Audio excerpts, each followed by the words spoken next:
Trước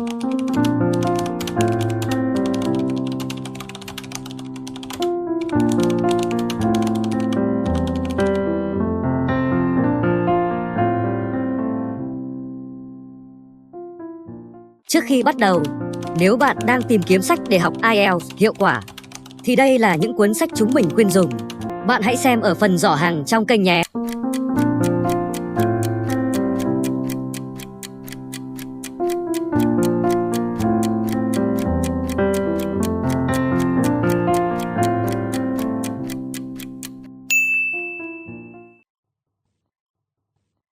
Part 1. You will hear a customer asking a travel agent for information about some trips.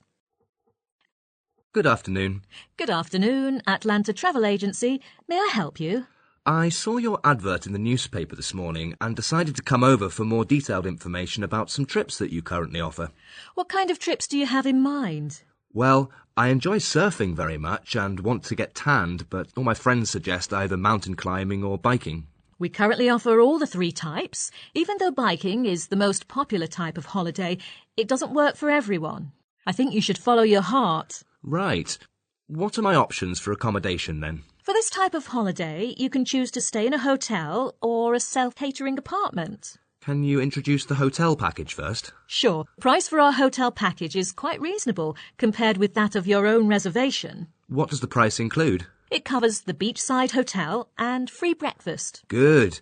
Does the hotel have any recreational facilities?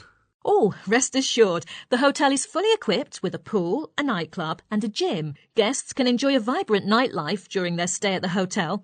5-star ratings are common for the hotel's satisfying service. So how much does it cost? Well, it was originally €360 for an adult, but we are now offering a Labour Day promotion. You can get a discount of 12.5%, so that's €315 for now. A really good deal. Right. What about the self-catering apartment? Oh, that'll be even cheaper. But you have to stay in a shared room with other guests. Each room has 6 bunk beds with lockers. OK.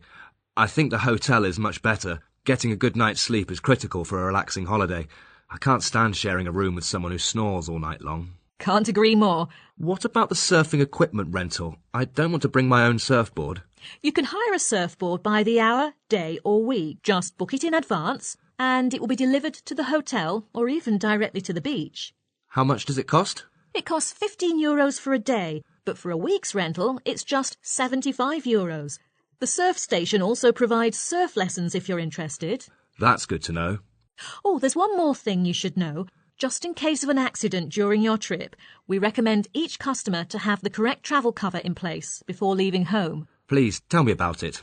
Well, we mainly offer 2 types of insurance. The first one is basic coverage. It costs €30. What does it include? It covers medical treatment during your trip and things like missing your flight, flight delays and cancellations. But you know, extreme sports can be quite dangerous and therefore injuries during these activities are excluded. Then how about the other one? The second one is called Premier Cover. It is more expensive at €42.50, but we highly recommend this one for regular surfers. If you receive an injury or hurt anyone else while participating in extreme sports like surfing, you are fully covered. I see. I think I'll go with the Premier cover. When your flight gets in, there will be a minivan to pick you up at the airport and take you to the hotel, but you'll have to get to London Airport yourself. It's all right, I'll just take the airport shuttle. Actually, I personally suggest you take a taxi. It's much cheaper than other types of transport, including the airport shuttle. Thanks for the tip. I think I'll book a trip for next weekend. OK, how would you like to pay?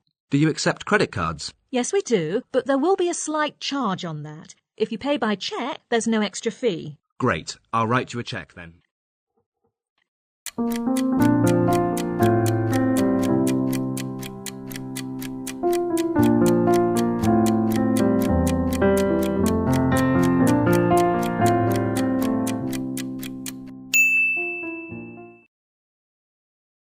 Part 2. You will hear an introduction to a theme park in Fun City. Welcome to our radio programme, Travel With Me. Today, I'll recommend you a fantastic place. It's the theme park in Fun City. It has been awarded the most popular tourist attraction in the city, so just follow me to find something interesting there. The park opens at 9:30 every morning. For the first activity, I definitely advise you shouldn't miss the riding in the park. The actual riding begins at 10 a.m, but I suggest you arrive a little earlier before the opening time. Otherwise, there might be a long wait. And how much, you may ask, does an entrance ticket cost? Well, there are two types of tickets, basic ticket and family fastline track ticket. You can either buy a ticket at the ticket office near the main entrance to the park or reserve from the official website in advance. The latter is preferable as it always offers a discount. For example, the original price for a basic ticket is £89, but if you buy it online, it only costs £78. For the family fastline track ticket, you only have to pay £95 on the internet instead of its original price, £113. Visiting the lake in the park is also a good choice. There is a new refreshment room beside the lake, and the latest thing, it was only finished last month, is the splash ride. It is a new area and pretty exciting. Forget about wearing waterproofs because you'll still get wet. And don't take cameras either. As a result, I strongly advise that the best time to visit the lake is in the hottest season, in case you catch a cold. Another activity you'll find exciting is riding the roller coaster bike. I suggest families with children go for a try, as it's always favoured by them. This roller coaster bike is different from the normal one in that it's made of wood, so it's lighter. The person who designed it has won a special prize for innovation. For those who are not interested in these exciting activities, there is a resort for you. You can sit there talking, relaxing, or taking photos. Please remember, this section is for a picnic, so you have to prepare your own snacks. But don't worry about drinks, since free bottled water is available there. Oh, one more thing is, it's better to take a picnic blanket to sit on. After the picnic, if there is some time left, you can take part in some other interesting activities you like, such as watching the circus or going fishing. At the end of the one-day trip, there is a special event for you, the firework display. You'll enjoy a spectacular show in the sky. Everyone is cheering. I think it's a must for you, with a perfect ending of the day. Okay, that was something about the most basic information. And now here's some more practical information about 4 popular activities on the brochure of the theme park, because some people want to know whether they're worth trying. Well, let's first look at the cowboy show. It's a dance show by a group of boys wearing cowboy boots and hats. What they perform tells the stories of cowboys' life. Rest assured that you don't need to queue for hours to get in. So, please come and enjoy it. Then there is the driving school ride. In this activity, you can try a variety of vehicles. But please note that this one is only for those below 1.2 meters. The staff will measure your height at the entrance. Parents can just have a rest on the chair and watch their kids playing. You don't have to be worried about safety, as everyone is guided by a coach throughout the process. As to roller coaster jumping, it is the scariest activity, as you will experience the vertical dropping, so it might be a good choice for those who like extreme sports. Of course, children are not allowed to join in. The last one is the magic show. I'm sure you'll be attracted by the charm of the magician. You can hear the audience burst into applause throughout the show. Please promise me, don't leave early, because just as horror stories won't tell you until the end, there is something unexpected waiting for you. I'm sure you won't regret it. Okay, that's all I want to recommend to you today. If you want to know about more fascinating tourist attractions, please wait for our programme next week. Bye!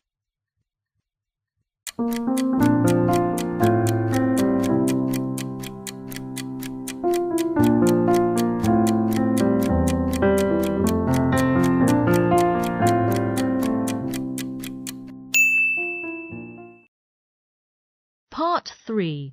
You will hear two students called Mona and Tom discussing the essay for their management course. Hello, Tom. Sorry I'm late. Hi, Mona. No problem. I heard you finished the essay for the management course. Which company did you focus on? It was finished last week. I chose the hotel where I interned last summer and mainly concentrated on my work experience there. Could you give me some details? I'm interested.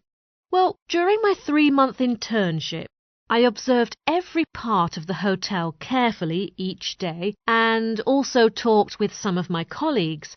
I found some problems in different parts of the hotel and made a conclusion in the essay. Let me start from the reception desk. I noticed the staff there kept doing the same thing every day, like answering the phone, helping guests with check-in and check-out, etc. There was nothing special for them. That must be very boring. Yeah, I think so. And in the restaurant, the employees told me that they must obey the rules exactly. For example, if they don't wear uniforms during working hours, 20% of their daily wages will be deducted. And then, about the coffee bar. During peak hours, I was asked to help in the coffee bar several times, as a shortage of hands always made many customers wait long for ordering, eating or paying the bills. Their own staff could not control customer flow. Oh, that seems a little messy. Yes, definitely. And the place where I worked was a shop selling towels and pyjamas, as well as souvenirs. Every day I had to be there from 9 a.m. to 6 p.m. My duty was to set up the window display and serve the customers. At first it seemed interesting, but later I found this work was a bit tough. Every night when I got off work, I was nearly exhausted. What I wanted was just a good rest and sleep. Doesn't sound like an easy job. It definitely wasn't. Then there was the personnel office. I went there on the first day when I arrived at the hotel. As I was not familiar with everything, I asked the staff several questions, but the employee of the personnel office seemed a bit annoyed and started complaining, which gave me a very bad impression. Lastly, as regards cleaning, it wasn't too bad compared with other parts of the hotel, except the vacuum cleaners, which were probably bought such a long time ago that the sound seemed too loud when they were working. But fortunately, the hotel hasn't received any complaint from the customers so far. I think you've benefited a lot from the internship. Yeah, absolutely. In the beginning, I just wanted to complete the essay for the course. But in the end, I found it has given me some practical examples which are helpful to what I intend to do after graduation. As you know, I've always wanted to do something related to hotel management. Due to the time limitation, I still haven't got a clear idea of some specific work positions. Well, I heard you're going to give us a presentation of your essay next time in class? Yes, actually, I'm not so good at giving a presentation, but the tutor says that's just what he wants me to do, to know what is important when doing a presentation, like how to attract the audience, make eye contact and make gestures, etc., and other students can learn from my presentation. I'm looking forward to it. You know, now I'm only in the second year of the course, and I have to write an essay next semester. But I have no idea about where I can do an internship. There are several hotels which I'm interested in. Do you think I should call their managers? Well, I suggest you'd better not, because you're more likely to be rejected by them. There is a career office on campus that has got a list of companies offering internship opportunities to students. The office will help you contact where you want to go. You just have to prepare your personal information, like the CV. Oh, don't forget to provide a reference from the tutor. Great, I've got it. So, Have you got any plans for your essay? I've noticed that the hotel industry is developing at a high speed. People are more and more concerned about the quality of accommodation. What I'm struck by is numerous statistics showing the ever-increasing number of five-star hotels, so I intend to carry out extensive research on this aspect. I'm thinking about using video as a research method, but I haven't decided yet. I think it's an interesting topic. Anyway, if you have any questions later, I will be happy to help. Thanks a lot, Mona. You're welcome.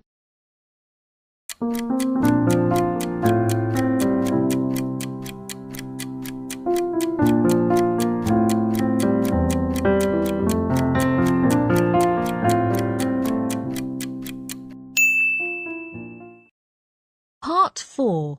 You will hear part of a lecture on nanotechnology and its applications.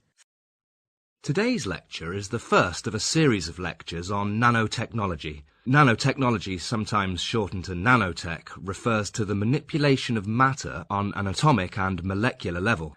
It's a science, engineering and technology conducted at the nanoscale, which is about 1 to 100 nanometers. It is the study and application of extremely small things and can be used across all the other science fields. Just how small is that? A nanometer is 1/1000th of a meter. The idea of nanoscale research first started from a physicist called Richard Feynman in 1959.